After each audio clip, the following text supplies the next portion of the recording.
Recent reports dispute Israeli account that she was shot accidentally. Given the what happened with the Shirin Abu Akleh's case, is the U.S. reconsidering its stance on the Israeli narrative on this, and is it still the U.S. position that you are waiting for the results of the Israeli investigation instead of launching a U.S.-led independent investigation as demanded by Aysenur's family? Yeah, let me say this. We have been briefed on the results of the preliminary investigation by the government of Israel, and they have told us they are conducting a full criminal investigation. We are going to wait to pass any judgments about what steps ought to occur next until we have, in terms of from an investigative standpoint, until we've received the results of that investigation. We think they ought to be, that investigation needs to be thorough, it needs to be prompt, and it needs to be transparent, and then we'll make any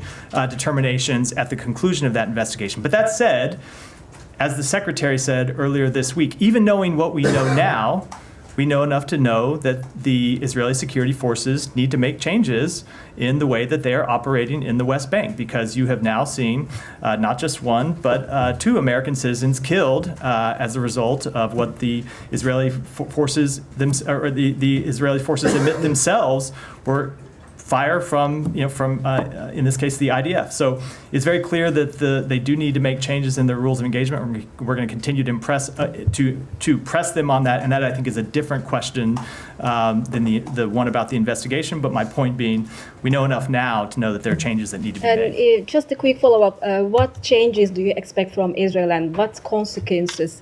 Will there be any consequences for Israel for killing a U.S. citizen? So we want to see changes to the rules of engagement. First of all, with respect to consequences, you do need to wait to see the results of the investigation to know whether there need to be any specific criminal consequences for the individuals involved. It's important that that investigation play out. And as I said, it ought to be prompt and thorough and transparent. But ultimately, when it comes to the changes in the rules of engagement, what we have said, or what we have seen, and you heard the Secretary speak to this, is we have seen a number of occasions when Israeli security forces have stood by when there were acts of settler violence. When they haven't intervened, we want to see them intervene and stop those acts of settler violence. We have seen reports of excessive use of force by Israeli security forces against Palestinians, and now we've seen the death of 2 American citizens, and we want that to end. And that's why we want to see the changes to the rules of engagement.